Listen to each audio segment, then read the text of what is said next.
Good morning, everyone. We meet again. So today we are going to do history. What are we going to do? History. Okay.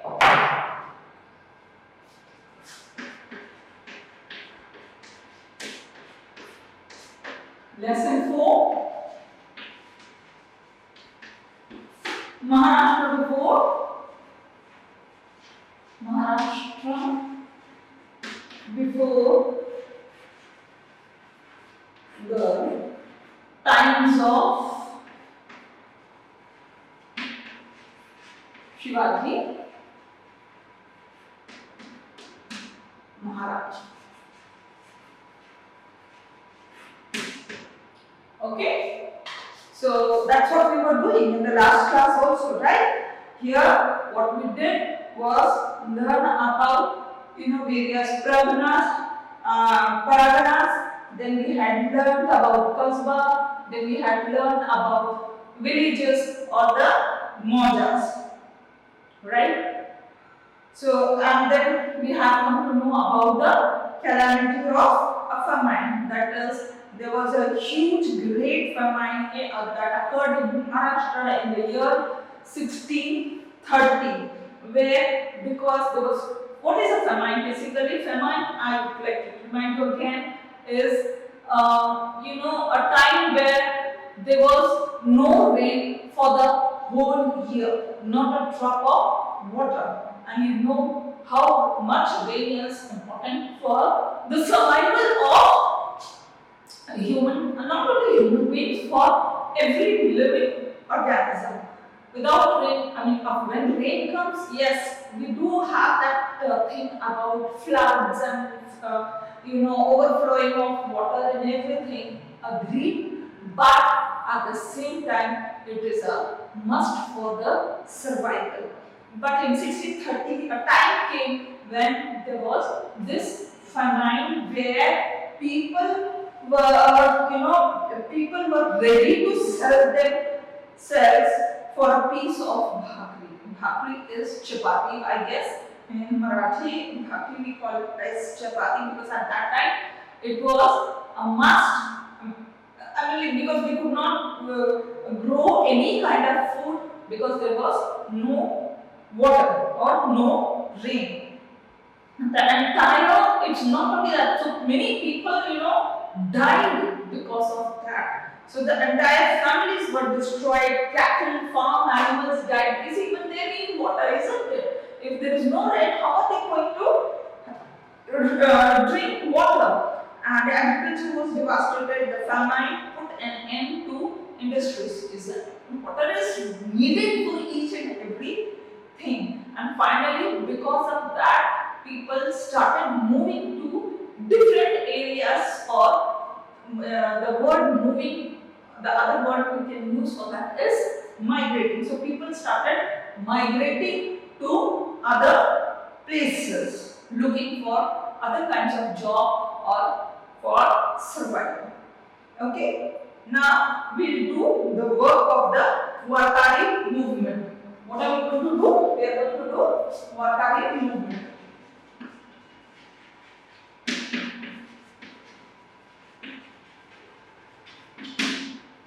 Okay, we are going to do the Warkari movement. Society was greatly influenced by blind beliefs and rituals. People had become fatalistic and ignored. They had lost all initiative. The condition of the common people was miserable. In such circumstances, the sons in Maharashtra endeavored to inspire the masses. Now, at that time, in those times, people were definitely, they were influenced by blind faith. Even now, it's not only at that time, even now you can see all the self-made godmen and goddesses, they claim that they are they have a direct contact with God and everything, and so many wrong misdeeds are also done. They simply make people do things which is not in their what do you say, in their right or in their this thing, because they were, these kind of people who are self-made gods and everything, they loot the people by saying that if you don't do this, then something wrong will happen. And out of that fear, people simply used to believe that person very, very blindly, and making that person sit on such a distance that that person tends to think that he has become God. Okay? Which is very, very wrong. So, to get the people out of that, to get the people to realize their mistakes, great people, or we can call it as the sun. They were called as the sons or the Sufis. The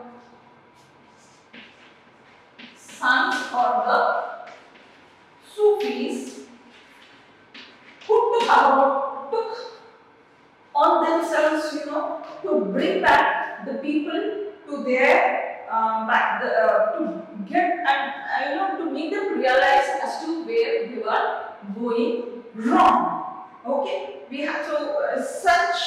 I'll just give you the few names of the people who were very great. Just in Maharashtra, the tradition of sons, which began with Sant Jnaneshwar and Sant Namdev, was carried out by sons coming from various strata of the society. So what is strata? Strata is, different communities or different religion. So the tradition was started by the great son Jnaneshwar and great son Namdev. Okay, people from all strata of society were part of the Sant tradition. For example, Sant Chokhamaila, Sant Boroba, Sant Sena, Sant Sawata, Sant Naharari, Sant Sheikh Muhammad, etc. Sant Chakoba's wife, Sant Soirabai, and sister Sant Nirmalabai, Sant Muktabai, Sant Janabai, Sant Kanabatra, Sant Bahinabai, Surkar, and other women were also among them. Pandharpur was at the center of the Sant movement. Vitthal was the object of their worship. Now Vitthal is a name for God, and these people were the followers of that person, and they all used to gather over that place.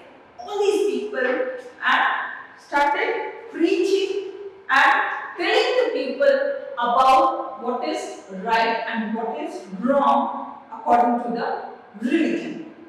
On the banks of the river Chandrabhaga at Pandharpur, Pandharpur is a place where these people started gathering. The sons and pilgrims were parents.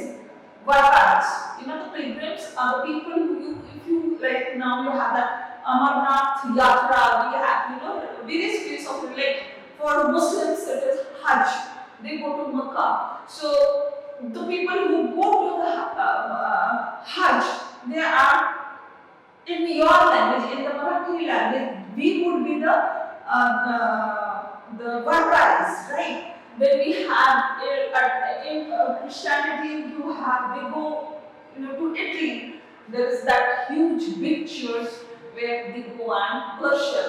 Maybe I don't know exactly whether it's on this thing, but in India we have Amarnath Yatra we have, and then all those now even in all different states they have their own religion, and they have their not religion, they have their own gods and all, where they go as a this thing and pray to God. So you have those holy places like Kedarnath and everything.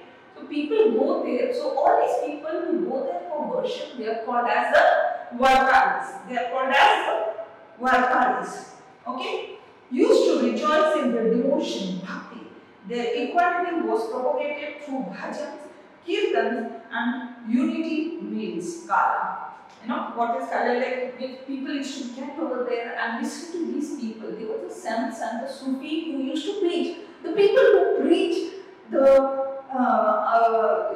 men and the women who preach the people about religion, they are called the sons or the Sufis, and they used to, these people who teach, they were totally devoted, they had totally devoted themselves to big God. Okay, they're not bothered whether money is there or not, whether they have a blessing or not, because their total mission is towards God in the right way, in the right way.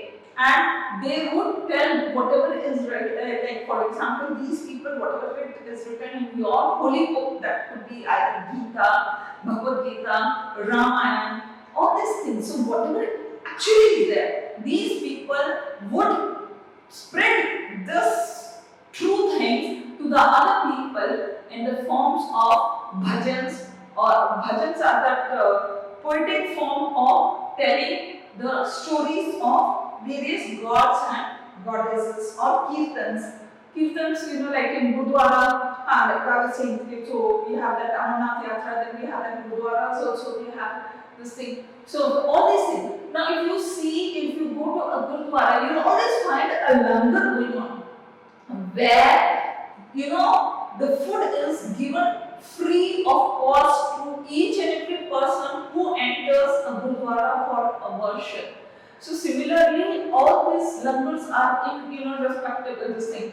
People from Muslims would go to either Nizamuddin Aulia, or they would go to Ajmer Sharif for their belief, for their this thing, whatever it is. Similarly, you guys, there you have that Amarnath Yatra and everything. So in Maharashtra, now we are talking about, since we are talking about Maharashtra, we are talking about the people, Pandharpur, which is the center where the saints used to get together, and their devotion was towards Vitthal, and they would spread the teachings of God and goddesses through bhajans and kirtans.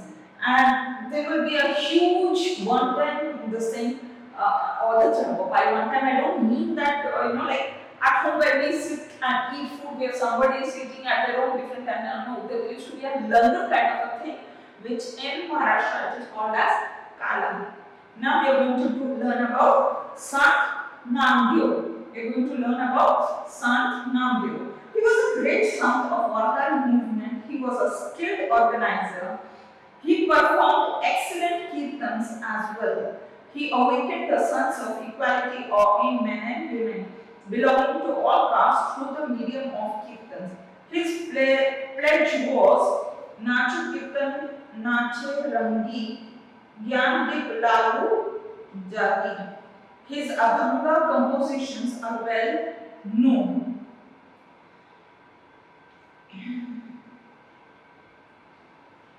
See, here Sant Namdev was a person who was a great Varkari. Varkari is, as I said, he was a person who used to travel from place to place, spreading about the teachings of Vitthal, right?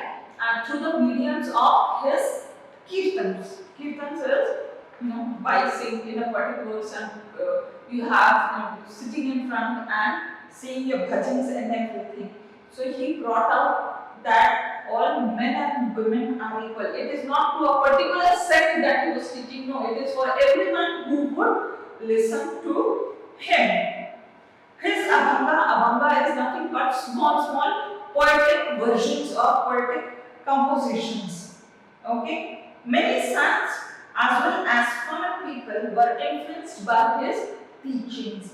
He went up to the Punjab propagating his thoughts. So he did not, just confine himself to Maharashtra. He even went outside Maharashtra teaching the teachings of Vitthal. And that means he went up to Punjab also to teach his lesson. His compositions are included in Guru Granth Sahib of Sikhs. So see, whatever he taught, whatever the Sikhs, so his name and his versions are even mentioned in Guru Granth Sahib, that is the holy book of the Punjabis or the Sardars. He propagated the message of Bhagavad religion in all quarters. He built a memorial to Sant Chokamela at Pandharpur. His work is unforgettable because he was one of the initial person who went on to spread the teaching of Varkadis. Vittal. Sant Jnaneshwar. He was a great son in the Varkari movement. Varkaris are, as I said, people going from places to now you see. I think this is the season, right? In the month of the rainy season, these people come out. They start from a particular village. They go on their, like if I'm not wrong, they go on walking on their foot from one place to place. Okay, they might, if it is their lunch time or dinner time or breakfast time, they settle down in one particular place, and whatever they bring or whatever the people of the nearby village or city or town, whatever they have heard of this thing, they bring food for these people to the sense so that they can move forward to spread the correct knowledge of religion. Isn't it? Now it has gone into like the Varkari time, it has gone in a very grand scale now. Right, the pandals are put up and the Varkari people are coming, the time comes, a lot of this thing is put at the arrangements, proper arrangements are made for their resting time. If you see, like you know what it is going on, they put pandals and everything, and they made nowadays. So they have the transportation. Initially they used to walk. There are still few people who walk, and there are few who travel by vehicles. But they go and settle at a particular temple wherever it is organized that they are supposed to stop. There they do their kirtan, their pujas and everything, and they have they take some time for rest and then they move ahead, moving to the next place or the next stop from where they are supposed to stop and preach the people. So, Sant Jnaneshwar, he was a great sant in the Varkari movement. He wrote the Bhavarta Deepika or Jnaneshwari, which elucidates the meaning of the Sanskrit Bhagavad Gita.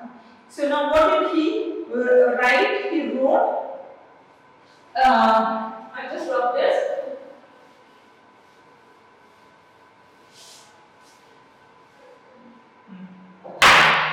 What he wrote was Bhavarta.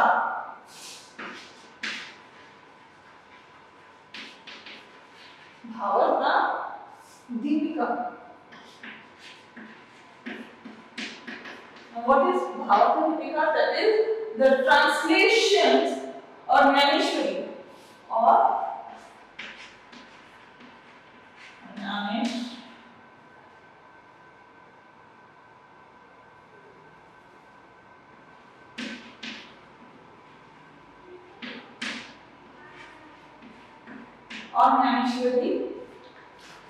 That is the translation or the translation of Bhagavad Gita.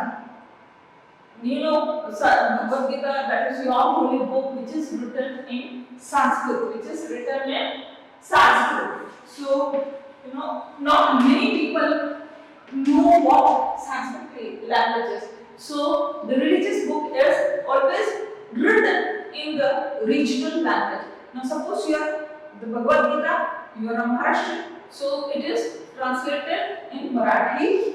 Then, if you go down south, it would be written in Tamil. If you go in the eastern side, it would be written in Bengali. If you go to the western side, it might be written in Gujarati or Rajasthani language. Or if you go to the north side, whatever the language they understand. So it is translated in that. So Sant Jnaneshwar was the one who had written Bhavarta Deepika or Jnaneshwari, which was the Marathi translation of Bhagavad Gita. He also composed the Amrutanabhava. Amrutanabhava. He also composed something known as Amrut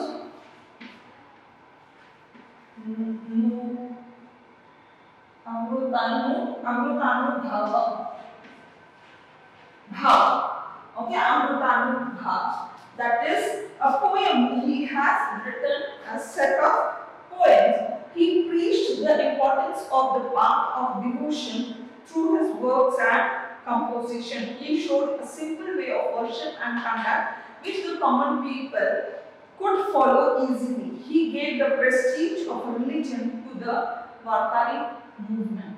So what he said was like, the best way to teach or spread the knowledge of Bhagavad Gita was the Vartari movement, or people going from place to place and spreading the correct meaning of what Bhagavad Gita was.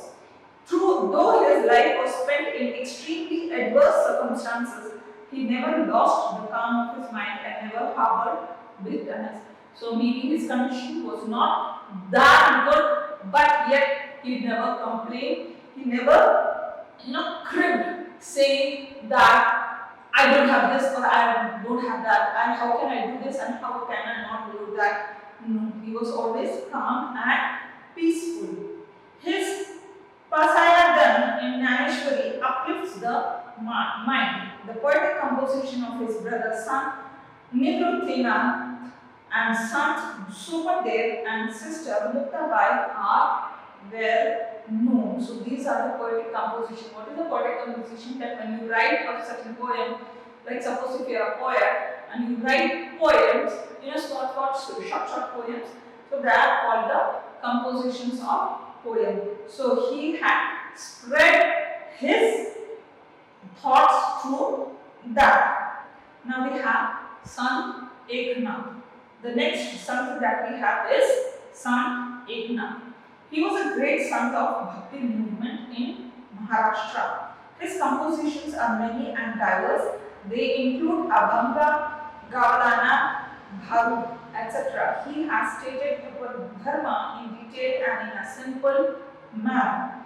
He has portrayed people's life in Bhavarta Ramayana through the story of Ram. He explained in Marathi the Bhakti part of the Sanskrit movement. The Bhakti part of the Sanskrit work Bhagavad. His Abhangas show the warmth of devotion. He demonstrated through his own conduct that there is no need to renounce worldly matters for attaining the highest truth. Parmat, he was a teacher of the people in the true sense of the term. He believed that the Marathi language was inferior to no other language. He asked the Sanskrit scholars forcefully, Sanskrit Vani Deve Evi. Tari Prakrit Kai Chorapasuni Zali. He heavily criticized those who hated other religion. Now, Sant Eknath was another person who had written various abhangas. Abhangas are shlokas, I would say. Shlok. You know what shlok is? Shlok is a parallel two-line versions of whatever the holy book of Bhagavad Gita or Ramayana would be. So those are called as abhangas, and he said you don't have to actually, if you're rich monetary wise, fiscal wise, financially you're good and all. So just because you are becoming a devotee of a particular god or goddess does not mean that you have to leave all this thing. No, you can. It is not your wealth that is going to be counted or not counted. You can be a very rich person and you can worship, you can become a devotee of a particular god, you can be a king and still be a devotee of God doing your all duties. See, basically God, I don't know how the thing is said, but in our religion we say, Deen and Dunya lekar chalo. What is that? Deen is your religion, Dunya is you are living. Your responsibilities when you come to the world and do that. So you have to be both. You don't have to be just one thing, either religious or either, just living your life to the fullest and not thinking about God or not worshipping. No, you have to be both. So religion and your life are both the sides of one coin. If you have a coin, you always say there are two sides to the coin. But it is a coin and both go together. You cannot say that this cannot come and that cannot come. If you do that, then you're in a very, very big trouble. So, if you have come to the world, God has only said one thing when He sent us to the world, saying that you are into this world, I am sending you and I have given you immense wealth. Do what you want to do, live your life. Only thing is, do not forget me, because I am the creator, I am the giver, and I am the destroyer. That is what, if I'm not wrong, God, the full formation of God, the full formation of God is the giver, because He gives. He is the only one who gives. He is the only one who gives. He is the observer. He observes everything. He observes everything. He sees everything, and accordingly He does. And finally, He is also a destroyer. Destroyer. So where He feels that the world has ignored Him, the world has started mistreating or misutilizing the things which He has given for our pleasure, for our this thing, and they are creating unnecessarily division between people and all those things. Then He takes upon Himself, and once in a while He, in whichever form, be it either storm, be it earthquake, be it avalanches or tsunamis, or whatever you want to, where He finds that this particular place doesn't deserve my goodness, He comes in such forms and destroys whatever is on His way. Unfortunately, what happens is, like on the basis of bad people, even the good people have to suffer. But that's the thing, we all have to take, because we have displeased God. So God says, I have sent you to the world, I have given every possible thing that you want. It's only up to you how you utilize it. The only thing is, do not forget me. And the way you can make me happy is by living your life and worship, looking after your fellow being. Now, here I come to an end. We'll continue in the next class.